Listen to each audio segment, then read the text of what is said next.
Ladies and gentlemen, welcome to another edition of Who is Dave Mustaine Mad at Now? Is it Kerry King? Nope. Is it Lars Ulrich? Probably, yeah. No! Peter Frampton. Dave Mustaine and Megadeth were set to play at an outdoor venue in Virginia, but were forced to cancel their appearance, citing unforeseen circumstances. Coincidentally, rock legend Peter Frampton would be similarly set up to perform his own show at the venue, but alas, also axed the gig with the same excuse. At a later show in Philly, Frampton told the crowd of boomers attending that the weather was to blame, along with claims that those unruly heavy metal heathens Megadeth left destruction in their path, damaging a stage during a supposed sound check. I'm not sure what year Frampton thinks it is, but I don't know if Dave has the energy to destroy anything other than six strings. Mustaine would respond, alleging that Frampton was talking out of his ass and that Megadeth never even made it to soundcheck for their canceled show. But rock headlines have been having fun with this small feud between unlikely rivals. Now, while Portnoy is certainly an authority, being part of the history himself, and whether you agree or not, there's a solid case for Pantera's movie.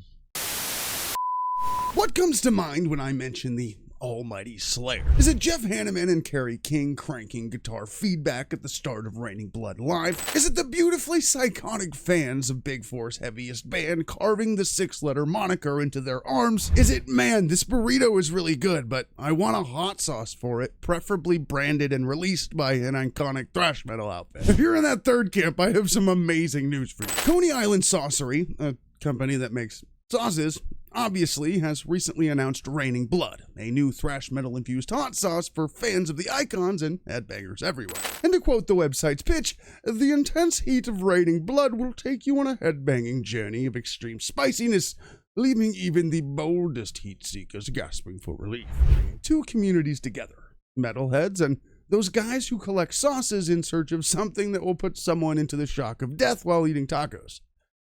Knowing Slayer fans, I'm sure there's a lot of demographic crossover there.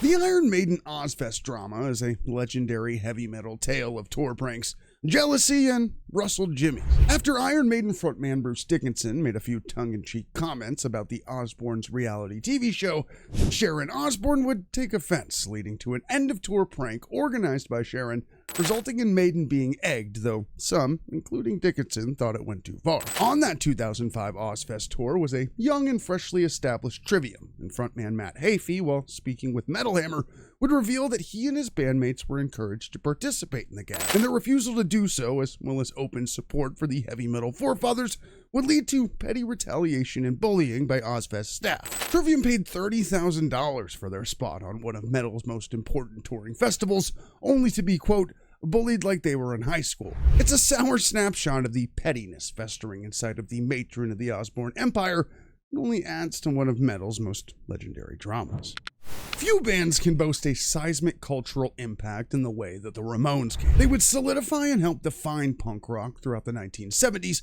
releasing banger albums filled with fast and simple hitters, all while barely being able to play the instruments. When Tommy Ramone departed the band in the late 70s, Mark Steven Bell would don the denim and leather at the request of Tommy himself, taking his place as Marky Ramone. He would go on to feature on some of the band's most anthemic tracks, and was around to bear witness to the insane methods of producer and convicted murderer Phil Spector. He's a surviving member of the iconic quartet, but his career wouldn't end after his tenure, with Marky going on to establish and contribute to a number of projects. When he was recruited to bash skins for the Misfits, specifically the iteration of the band fronted by bassist Jerry Only, laying down tracks for 2003's cover album Project 1950. It's a career that would strike envy in any rock music artist, earning his place in the heart and soul of one of punk rock's most recognizable outfits.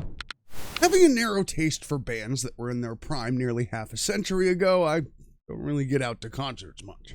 Prices for acts like Metallica, AC/DC, or Iron Maiden requiring a financing contract, I'm typically stuck here at my desk or at my bench at work, listening and reading about a history that I didn't get to participate in. And it doesn't help that technology and algorithms are forcing fans into 12-hour waiting rooms for a slim shot at grabbing their tickets at the band's set price, while most lose out and have to buy from modern-day scalpers for the chance to see Kiss in poorly rendered 3D models or something. Recently, heavy metal founding fathers Iron Maiden have taken a stand against modern ticket sales while declining to participate in things like dynamic pricing and capping resale ticket prices from approved vendors. For a corporate juggernaut like Iron Maiden to pass up the chance to milk their fans while still sounding like the Iron Maiden of old and delivering one of metal's most entertaining and engaging stage shows, it warms my pessimistic heart. Ice-T and Ernie C's eclectic metal outfit Body Count set out to pay tribute to one of rock and roll's most iconic bands,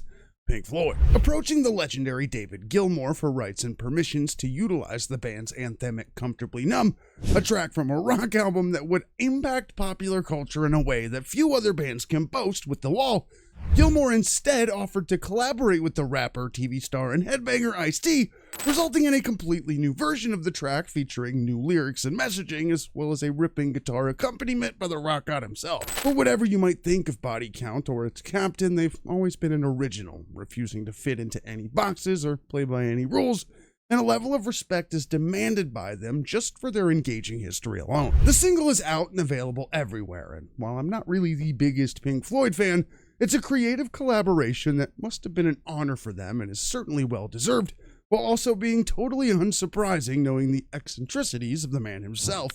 What comes to mind when I mention the almighty Slayer? Is it Jeff Hanneman and Kerry King cranking guitar feedback at the start of Raining Blood Live? Is it the beautifully psychotic fans of Big Four's heaviest band carving the six-letter moniker into their arms? Is it, man, this burrito is really good, but I want a hot sauce for it, preferably branded and released by an iconic thrash metal outfit? If you're in that third camp, I have some amazing news for you. Coney Island Saucery, a company that makes sauces, obviously has recently announced Raining Blood, a new thrash metal infused hot sauce for fans of the icons and headbangers everywhere. And to quote the website's pitch, the intense heat of Raining Blood will take you on a headbanging journey of extreme spiciness, leaving even the boldest heat seekers gasping for relief. Bringing two communities together, metalheads and those guys who collect sauces in search of something that will put someone into the shock of death while eating tacos.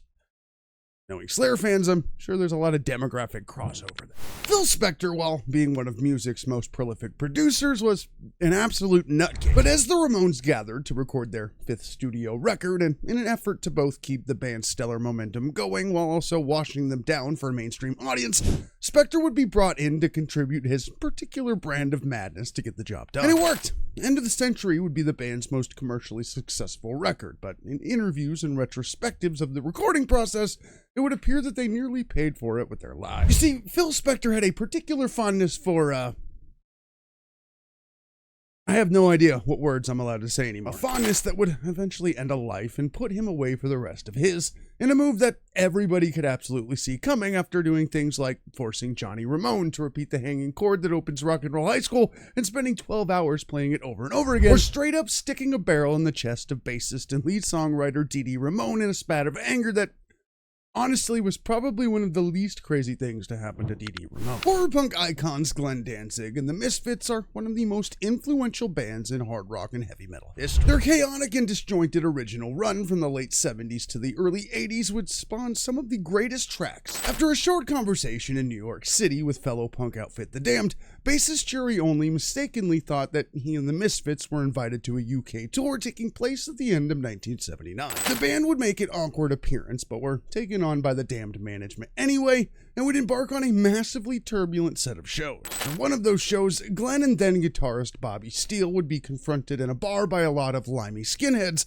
and as Steele took off to find the cops, Danzig would see the altercation escalate, arming himself with a bit of glass, resulting in he and Steele being arrested and thrown into a Brixton jail cell. They spent 2 days there, lamenting their fortunes, and when the band made it back to the States, fairly well fractured, Danzig would eventually pen London Dungeon as a silver lining for what was a legendarily terrible experience. In the latter half of 1992, Alice in Chains would unveil their sophomore release and the best-selling album in their discography, Dirt. From Rooster to Wood to the title track, it's a rock music masterpiece that stands as one of the most iconic records of an era, and would see them competing and creating subgenres with bands like Nirvana. Dirt's iconic track list is shrouded by an equally iconic album cover, with the work by photographer Rocky Schenck going on to help cement the legend of the quadruple platinum album. His collaborative effort with the band themselves, looking for a haunting feeling and uncanny portrayal of a woman in a desert hole in the ground, would be constructed and taken in the artist's Hollywood studio. It matches eloquently with Jerry Cantrell and Lane Staley's equally haunting songwriting and sound,